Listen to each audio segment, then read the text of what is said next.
a palavra do Papai do Céu, que está lá em 1 Coríntios, capítulo 16, versos 8 e 9.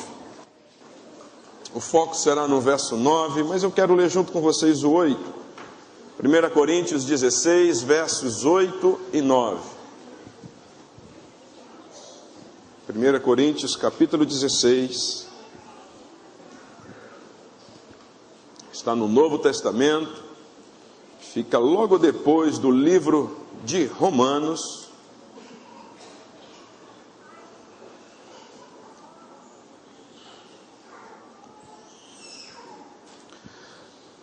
Olha o que diz aqui. Ficarei, porém, em Éfeso, até ao Pentecostes, porque uma porta grande e eficaz se me abriu, porém há muitos adversários. Porque uma porta grande e eficaz se me abriu, mas há muitos adversários. Sabe, queridos, eu conheço igrejas, e você também deve conhecer, que ama pregar a primeira parte do verso. Há uma porta de Deus para a tua vida. Deus é o Deus da bênção, Deus é o Deus da prosperidade, Deus é aquele que abre a porta e ninguém fecha. Deus vai te abençoar, Deus vai fazer você prosperar. Você é um homem de Deus, uma mulher de Deus, não é? É mentira isso? Claro que não, é bênção, Deus tem tudo isso para nós. Mas essa igreja, ela vai para esse extremo. Agora eu conheço igrejas também que pregam o outro lado do extremo, que é a segunda parte do verso, e declaram: tem problema, tem adversário na porta, o mundo está em crise, a família está com problema, o mundo jaz no maligno, as coisas estão dando errada, é daqui para pior, as coisas não vão melhorar, toma cuidado, vigia, olha o diabo, olha o inimigo, olha o cão. É a igreja que prega a teologia do negativismo. Vocês já viram isso? Agora, eles estão errados de um certo ponto? Não, não estão errados. O mundo jaz no maligno, Jesus está voltando. O problema é que a gente não pode andar nos extremos. O Deus a quem nós servimos e o Espírito Santo que está em nós, ele é de equilíbrio. Então, como é que nós devemos agir? Eu tenho que ser equilibrado. Eu tenho que crer e saber que Deus tem uma bênção para mim. Mas eu vou ter luta, eu vou ter problema, eu vou ter aperreio, gente. Quando a gente casa, quem casa tem aperreio, tem ou não tem? Quem quer um carro, carro é coisa boa, sim ou não? Mas quem compra carro, carro vem com aperreio, vem com seguro, com manutenção, gasolina 13,39. É ou não é verdade? É caro. Quem quer coisa boa, vem com aperreio junto. Não é assim? Quem quer comer? Quem gosta de comida aqui? Eu gosto de comida, mas ela vem com aperreio, a gente engorda, não é verdade? Ontem eu vi uns maridos lá na festa que quer estar grávido junto com a esposa, não pode esse negócio. Sexo é bom, sim ou não? É bom, mas vem com aperreio, santo. Não é assim? Agora, preste atenção, como é que a gente faz para viver de maneira equilibrada? Eu fico pensando nos heróis da fé. Quando eu olho, por exemplo, para a vida de Jacó, que trabalhou 7 anos, depois mais 7 anos para ter Raquel. Quando eu olho para a vida de Abraão, que foi ter Isaac com quase 100 anos de idade. Deus abriu portas para esses homens, mas elas vieram com lutas, vieram com problemas. Deus abriu uma porta maravilhosa para Daniel, mas ela veio com cova, ela veio com pressão. E eu fico pensando, como é que esses homens conseguiram entrar na porta, mesmo encontrando o adversário, como Paulo encontrou? Como eles conseguiram? E aí eu lembro, alguns meses atrás, eu li uma matéria de um blog de economia, onde esse blog ensinava os segredos dos milionários. O nome da matéria era O Segredo dos 100%. E aí eu parafraseei na minha oração com Jesus, disse: Jesus, me ensina o segredo dos 100%.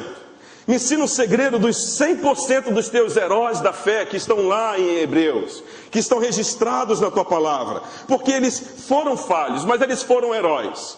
Eles venceram, eles alcançaram a promessa do Senhor, mas tiveram problemas. tiveram lutas, tiveram dificuldades, tiveram adversários. Como eles conseguiram? E aí então, eu hoje vou compartilhar com vocês 4 segredos dos heróis da fé. Os segredos de como eles conseguiram vencer. Como eles conseguiram superar as adversidades e entrar pela porta. Você quer aprender junto comigo, amém? Vamos lá? Primeiro, prepare-se para sentir dor. Prepare-se para sentir dor. Tem alguma irmã grávida aqui? Fique em pé, santa. Eis que eu te digo: o fruto que esperas no teu ventre é uma menina, mas se duvidares, será menino. Vai nascer, mano, mas vai doer. Vai doer, mano, mas vai nascer. Amém? Pode sentar. É isso, queridos. Você quer fazer faculdade?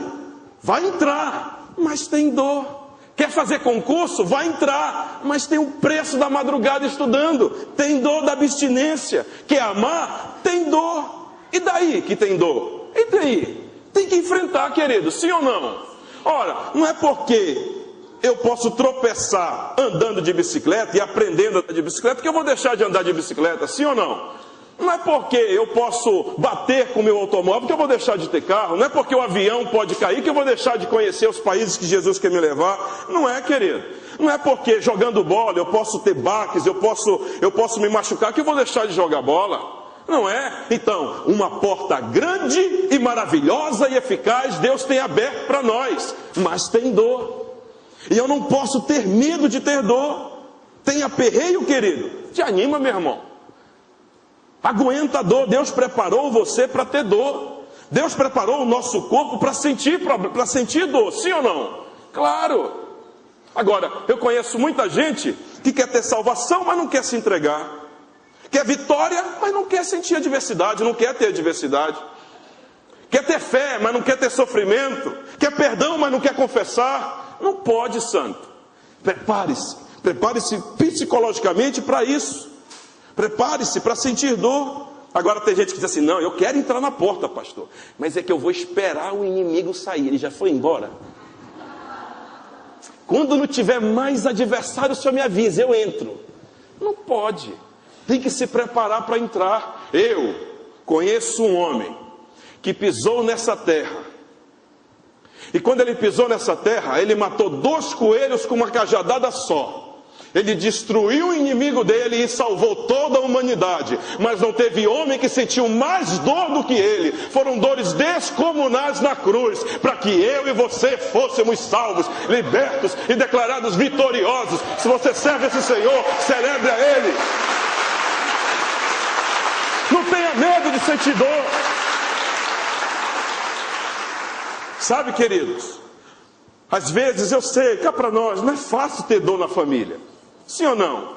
Às vezes a gente precisa enfrentar e aceitar a dor da imperfeição dos outros. Ora, quantos aqui já não foram traídos? Quantos aqui já não perceberam dentro da sua casa imperfeições?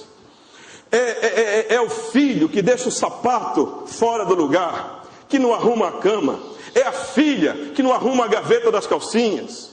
Esses dias eu estava no quarto, estudando, aí eu só ouvi a voz da Rosana, conversando com a Isabela. Nunca mais faça isso, hein, menina? Deixar a calcinha molhada aqui no chão do banheiro? Imperfeição, gente. Nossas famílias são assim, não é? É a esposa que fala demais e a gente gosta de ouvir. Não é? É o marido que às vezes fala que não deve e acaba machucando o coração da esposa. Como é que é, apóstolo? A esposa faz isso. Eu estou sentindo que eu tenho que falar mais para a mulher essa noite. É o marido que acaba soltando às vezes um punzinho debaixo do dedão. Machuca, gente. Isso fere. Isso não acontece lá em casa não, tá? É só... Mas sabe, queridos, prepare-se para sentir dor. Não tenha medo. Não tenha receio. Às vezes, a gente passa pela dor da traição, pelas dores emocionais, pelas dores das perdas. Não tem problema, meu irmão. Deus, ainda que você perdeu, Ele é aquele que tira do despojo do inimigo e te abençoa e devolve aquilo que é teu. E aquilo que é teu está guardado, Ele vai te entregar o teu bom depósito, o teu bom tesouro. Ele é fiel, você é filho dEle. Creia nisso em nome de Jesus e aplauda Ele para a glória do seu nome.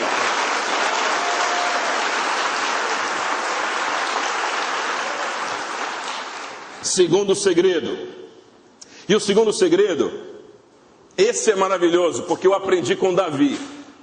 Não tenha medo do fracasso. Quantos aqui já ouviram falar da batalha de Ziclag? Vai lá comigo para 1 Samuel, capítulo 30. Não tenha medo do fracasso. 1 Samuel, capítulo 30. Eu estimulo você a ler toda a história da batalha de Ziclag. Ela começa inclusive no capítulo 29. Na batalha de Ziclag, ela aconteceu por uma brecha, por uma legalidade que Davi deu. No capítulo 29, ele esqueceu da promessa de Deus para Abraão. Quando Deus disse para Abraão: eu vou abençoar aqueles que te abençoarem, e vou amaldiçoar aqueles que te amaldiçoarem. Aqueles que se levantarem contra ti, eu me oporei a eles. E você sabe o que aconteceu?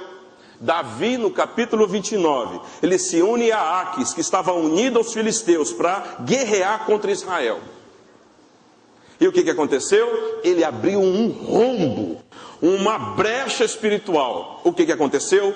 Todos os seus familiares, todas as famílias, os filhos, esposas, servos, bens das famílias do povo que estava com Davi e que estava no povoado de Ziclag, foram perseguidos pelos amalequitas. Então, enquanto Davi estava querendo guerrear contra Israel, o inimigo mandou um exército de amalequitas para botar fogo na cidade de Ziclag, capturar, sequestrar todas as famílias do povo e levaram para o território do inimigo.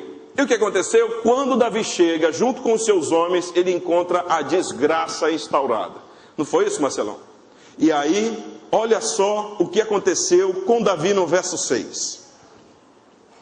E Davi muito se angustiou, porque o povo falava de apedrejaram. Queriam a cabeça de Davi, porque o ânimo de todo o povo estava em amargura, cada um por causa dos seus filhos e das suas filhas. Agora, o que me chama a atenção é o que está escrito na última parte. E eu aprendo com Davi que Davi se esforçou no Senhor seu Deus. Ele fracassou? É verdade, ele fracassou.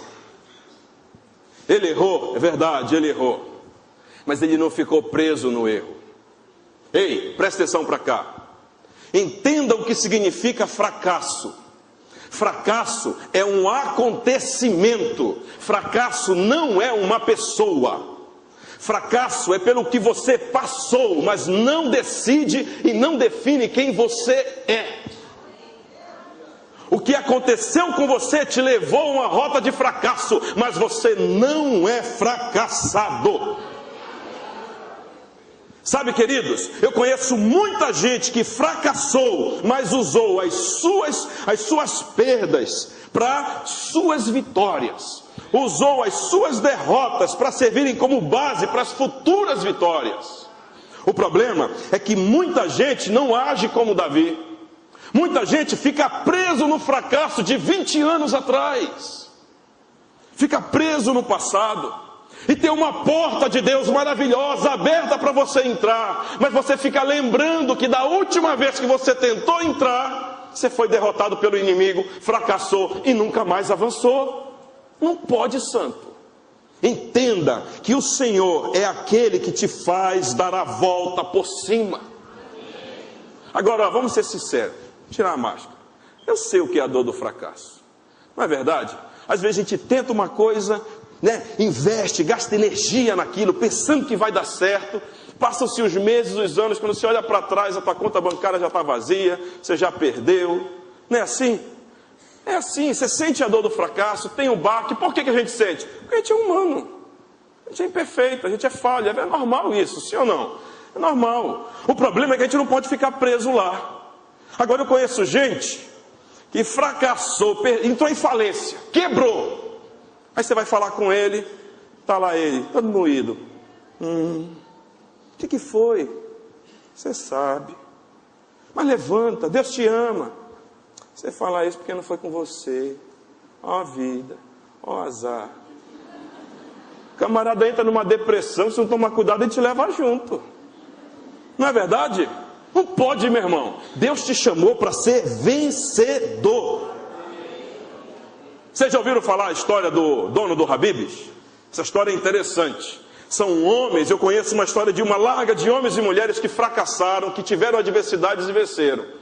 O dono do Habib's, maior franquia de esfirra do mundo. Quem já foi lá comer a esfirrinha do Habib's? Mas antes não era assim não. Ele, quando jovem, o pai dele morreu e deixou de herança uma padaria, quase falida.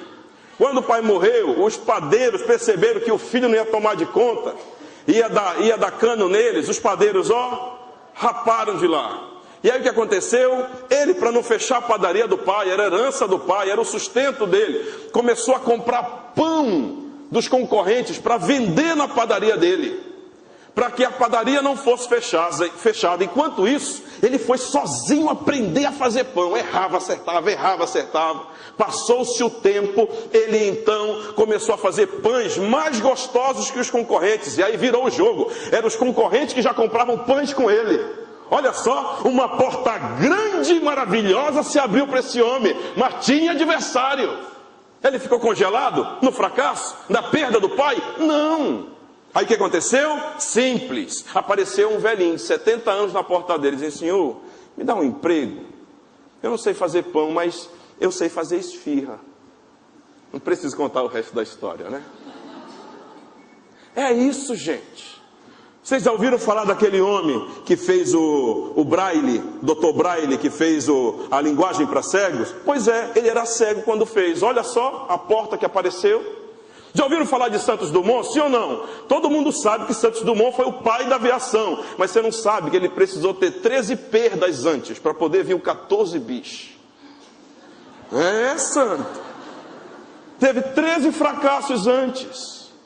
Você não sabe dos fracassos de Albert Einstein, não? Deixa eu te contar. Albert Einstein, ele aos 4 anos de idade não falava. Aos 7 anos de idade foi expulso da escola. Aos 17 anos de idade ninguém queria saber dele. E se tornou uma das mentes mais brilhantes da história. Thomas Edison, ele que foi o inventor disso aqui, da lâmpada elétrica. Ele é o pai disso aqui, que está fazendo vocês me ouvirem lá atrás. Vocês estão me ouvindo lá atrás? Ele é o pai disso aqui, do microfone. Você sabia disso? Mas ninguém sabe que Thomas Edison, ele mesmo, aos 6 anos de idade começou a ficar surdo. Chegou na velhice quase surdo. Foi, verdade. Aos 8 anos de idade, Thomas Edison foi expulso da escola. O professor não gostava dele. A mãe foi ensiná-lo em casa. Uma porta grande e maravilhosa tinha se aberto para ele, mas era grande os adversários. Ele tinha fracassado. O que aconteceu? Na velhice dele, aos 83 anos, ele ficou milionário, com mais de 360 patentes. Esse homem é um homem que soube superar fracassos. E não para por aí a lista não, queridos. A lista é grande de homens, de mulheres valorosos que conseguiram dar a volta por cima e vencer. Assim pode ser você. Deus te chamou para vencer. Deus não te chamou para ser um covarde, meu irmão. Japão, depois de 2 bombas atômicas, se tornou uma grande potência. Vanderlei Cordeiro. Já ouviram falar do Vanderlei Cordeiro? Hein? Depois que agarraram ele fracassou, estava prestes a ganhar. Um tonton da cabeça foi lá e o agarrou, ele não ganhou. Você sabe o que aconteceu com a vida de Vanderlei hoje? É um dos corredores mais conhecidos no mundo, é convidado para participar de inúmeras palestras e correr em inúmeros países. Venceu. Olha, meu irmão, olha para cá. Covarde é aquele que não faz nada, fica paralisado no lugar. O fracassado é aquele que começa, mas nunca termina, tem medo de continuar. Mas Deus não te chamou de covarde e nem te deu um nome de fracassado. Ele te deu um nome de vencedor. Vencedor é aquele que nunca desiste. Não desista dos seus sonhos, não desista do que Deus te chamou. Uma porta grande, maravilhosa está aberta para você. Entra nela, santo, em nome de Jesus. Amém, queridos? Glória a Deus. Vamos lá para o terceiro segredo dos homens. Terceiro segredo. Esse é bom. Eu aprendi com um herói chamado Daniel. Daniel. Pense. Pense. Coloque essa moringa para funcionar. Coloque seu cérebro para pensar. Pense. Lembra da matemática que você fazia? Lembra? Sim ou não? A escolinha, primeiro e segundo grau, matemática. Hein? Quando você chegava na sala de aula, o professor lhe dava 5 minutos de teoria e o resto da aula era o que, Luciana? Só problema para resolver. Meu irmão, você quer ser vitorioso? Você quer passar pelo adversário, entrar na porta? Pense em como resolver os seus problemas. Tem gente que fica paralisado diante de um problema, fica congelado diante de um problema, não consegue avançar, se acomoda. Olha que tem a porta, não, mas tem o diabo. Não, pastor, o diabão está lá. Está lá o cão, deixa ele lá, depois que ele sair. Não quer resolver problema. Parece criança, Márcio. Sabe, eu conheço pessoas, gente, graças a Deus não são vocês não, são aqueles que vêm para o mundo da tarde. Eu conheço pessoas que é impressionante, pastor, não quer pensar. Passar a vida toda com um pires na mão. Apóstolo, e por favor, como é que eu faço para resolver esse problema na minha vida? Pastor Eduardo, onde é que está aquele versículo na Bíblia mesmo? 20 anos de crente não sabe então um versículo na Bíblia. O que eu estou te dizendo, meu irmão, minha irmã, é que nós não podemos ter comportamento e atitudes de criança. Você chega com uma criança, ela não quer pensar nem no que é o que é. Você vai perguntando para ela, ei, o que é o que é? Ela não quer pensar não. Quer logo a resposta pronta. Esses dias, Gabriel recebeu uma... Ele não gosta que eu fale isso, viu, queridos? Então, olha, Vitor, por favor, nem diz para ele que eu contei isso aqui. Esses dias, ele recebeu um catatal de problema de matemática para resolver. Acho que eram mais de 20 ou 30 questões. Passou o final de semana todo, fazendo problema por problema. Acabou. Se aí, filho, concluiu, tudo certinho? Tudo, papai. Só teve uma que eu não consegui achar a resposta, o resultado. Mas e aí, o que você fez? Não, eu fui para a internet. Fui para a internet, joguei lá no Google, e aí ele me mostrou como é que é a resposta. Eu disse, rapaz, isso vai dar problema. Aí... Dias seguintes, papai, amanhã vai ser teste de matemática. Eu disse, puxa, que legal. O que é que vai cair, filho? O professor disse que vão cair 3 questões daqueles exercícios que nós fizemos. Olha, Arapuca. Disse, tá bom. Aí ele chega em casa, Heitor. Se aí, filho, como é que foi aprovar, pai? Caiu exatamente aquela questão que eu tinha ido para a internet. Tá vendo? Às vezes a gente quer dar um jeitinho para não enfrentar o problema. Às vezes a gente quer pular a curva para não enfrentar o problema. Aí o que acontece? A gente quebra a cara. Sabe, queridos, se você colocar a sua cabeça para pensar, você vai ver que você vai vencer. E eu lembro da história, vai lá comigo para Daniel. Olha só o que aconteceu com Daniel. Daniel capítulo 6. Maravilhoso isso aqui. Daniel capítulo 6.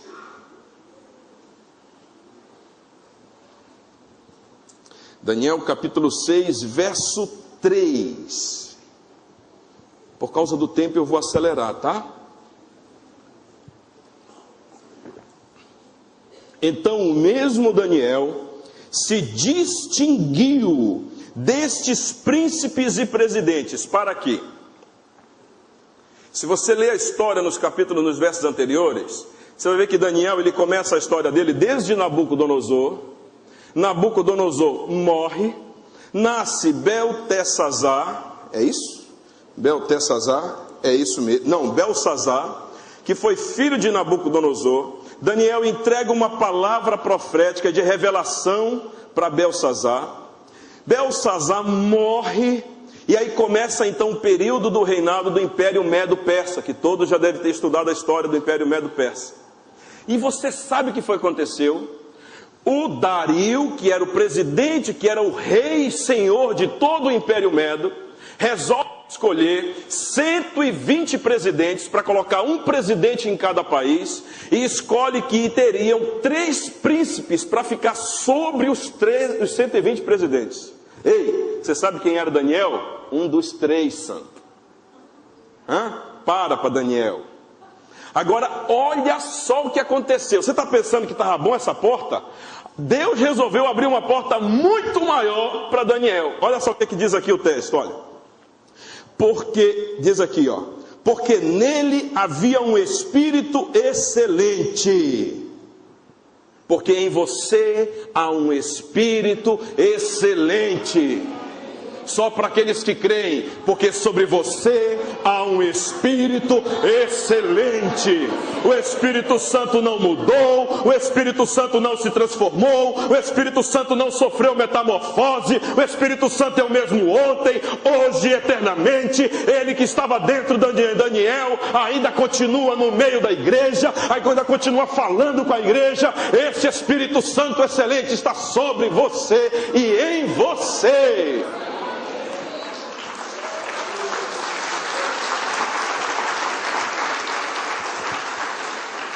Agora vem a boa parte. Olha a porta que vai se abrir para Daniel, olha. E o rei pensava constituí-lo o quê? Sobre todo o reino. Ei, meu irmão, era o Império Medo, meu irmão. Tu tem ideia do que era o Império? Eram vários países.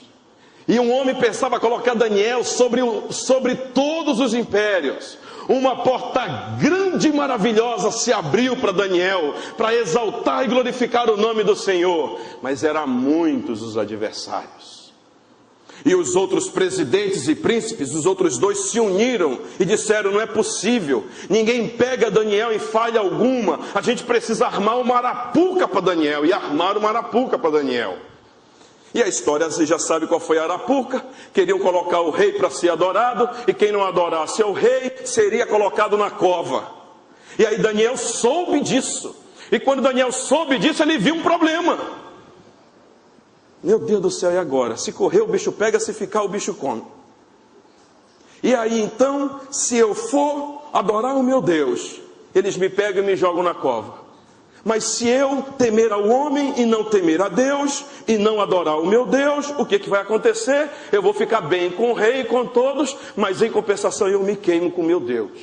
E eu amo a ele acima de toda coisa. Presta atenção para cá, uma dica para você. Na hora que você estiver numa situação como essa, para tomar uma decisão e não sabe o que fazer, escolhe a melhor decisão. Qual é a melhor decisão? Não sacrifica a Deus, sacrifica o homem. Não sacrifica o teu amor e o teu relacionamento com Deus, sacrifica o teu relacionamento com homens. Não teme a homem, mas teme a Deus. E Daniel tomou a decisão certa. Ele tomou a decisão, ele não ficou em cima do muro não. Ele não se escondia na hora da oração, não. 3 vezes por dia ele estava lá no mesmo canto, na mesma hora, na mesma batida. Os homens pegaram ele, levaram para diante do Dário, chegaram na frente do Dario, bam, bam, bam, e disseram: esse homem está adorando ao Deus dele, não está te adorando. Você já sabe o resto da história. Queridos, o que eu quero te dizer é que quando você está diante de um problema, não faça que nem criança. Não fuja do problema. Não corra para os braços da mamãe e do papaizinho, não, meu irmão, procure resolver. Minha irmã, minha esposa, meu amor, vamos orar. Se ajoelhe, vai para a presença de Deus, converse com a sua esposa, converse com o seu marido, converse com o papai, com a mamãe. Estou com problema na faculdade, estou com problema na escola. Meu irmão, a gente foi feito para resolver problema. Ei, olha para cá, as empresas estão assim. O mundo está assim, as empresas estão assim de gente, de RH, procurando gente que sabe resolver problema. Você sabia disso? Vou te dar uma dica, quem está desempregado aqui quer emprego. Dizer uma coisa para você. Da próxima vez que você for para uma entrevista de emprego, você vai antes preparar uma relação de crises, de problemas que você passou.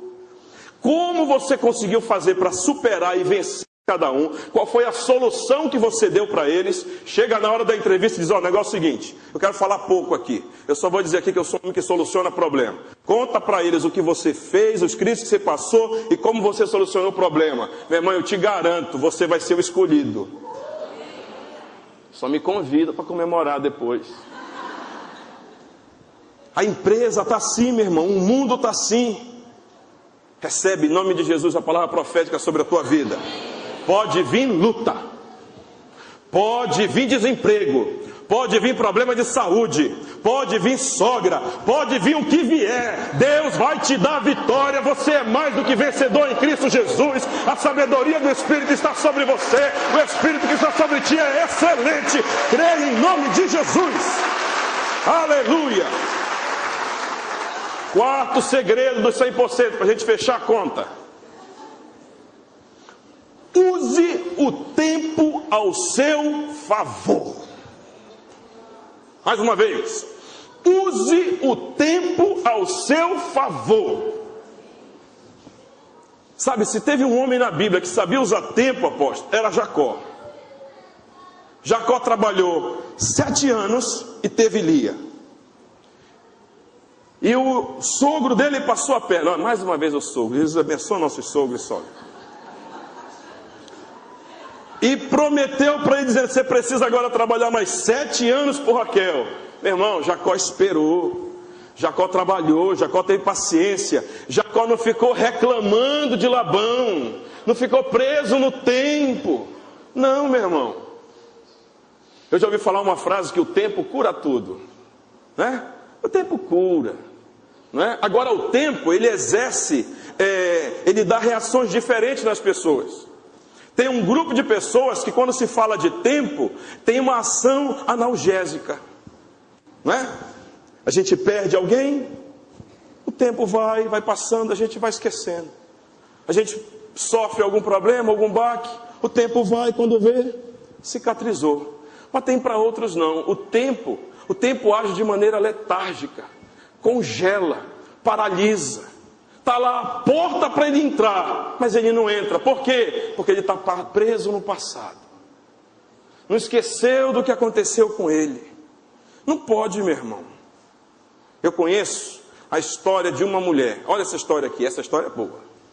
Essa mulher, ela tinha 28 anos de idade quando ficou viúva. Viúva. O marido deixou 3 filhos para ela criar.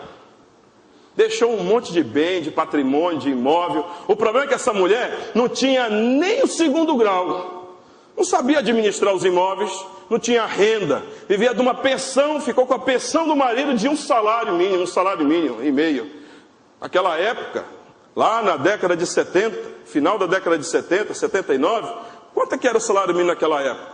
E aí o que essa mulher teve que fazer? Ela foi vendendo os imóveis para sustentar a família.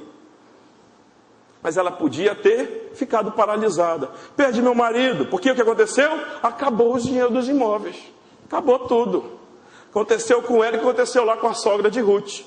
A sogra foi uma benção agora. Aí o que aconteceu? Ela resolveu dar a volta por cima. Se meteu para estudar. Tirou o 2º grau, fez supletivo, tirou o 2º grau. Fez no antigo SESEP. Quem lembra do SESEP?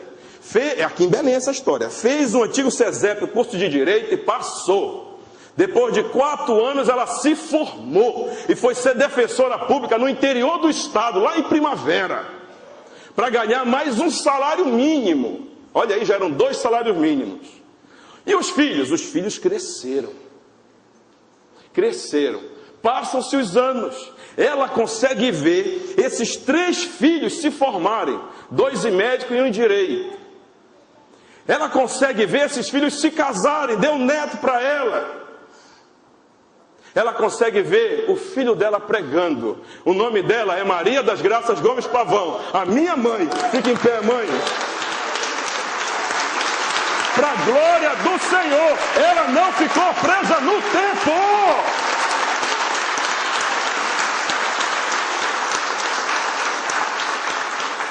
Com 65 anos de idade, Tá uma gata, não tem problema dizer o nome dela, tá linda. Estou até pensando se eu liberar ela para casar de novo. Estou pensando ainda. É isso, queridos. É isso. Tudo um dia vai passar. E o tempo vai levar. A dor vai passar, a angústia vai passar, o desespero vai passar, o assombro vai passar, tudo vai passar. Mateus 24:35 diz que até os céus e a terra vão passar. Mas tem uma coisa que não vai passar, é a palavra de Deus. E Deus tem uma palavra para você nessa manhã. Ele tem uma porta maravilhosa para você entrar. E você vai entrar nela. E pode vir adversário, pode vir o que vier. Ele vai fazer você prosperar. Creia nisso em nome de Jesus. Aleluia.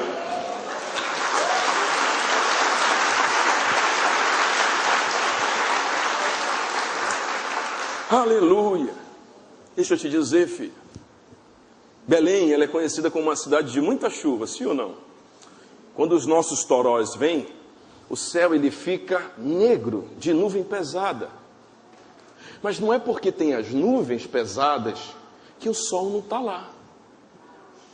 Não é verdade? Não é porque às vezes o sol está tão escuro lá fora que a lua não está lá. Não é porque às vezes parece que o teu Deus desapareceu que ele não está lá. Não é porque às vezes deixa-se transparecer que a vida está difícil que Deus não está lá. Não é porque às vezes os problemas se agigantam em todas as áreas da nossa vida que Deus não está lá. Ele está lá. Ele continua o mesmo. Ele continua o mesmo, preparando portas maravilhosas para eu e você entrarmos. E eu creio, queridos, que Deus tem bênçãos para nós. Então deixa eu te dizer uma coisa. Quando você cair, pastor, eu caí. Não tem problema. Não tem problema. Pastor, mas eu caí no adultério. Depois, pastor, eu caí na droga. Pastor, eu caí de novo na cilada da televisão. Eu caí na pornografia. Pastor, eu caí de novo, eu prometi que não ia brigar com a minha esposa e eu briguei, eu caí. Deixa eu te dizer uma coisa, meu irmão. O justo de Deus é aquele que pode cair 7 vezes, como diz Provérbios 24, mas o Senhor o levanta em todas. Então, da próxima vez que você cair, levante-se. Levante-se. Da próxima vez que você vê uma porta fechada, não tem problema, o Senhor vai abrir outra. Da próxima vez que você vê uma situação difícil, não tem problema. Da próxima vez que você ouvir um não, corra atrás do sim. Em breve, queridos, não haverão mais portas fechadas, porque você vai saber escolher as certas. Não haverão mais nãos, porque você vai saber evitá-los. Não haverão mais quedas, porque você vai estar preparado para ficar firme e vigilante no Senhor. Fique em pé em nome de Jesus.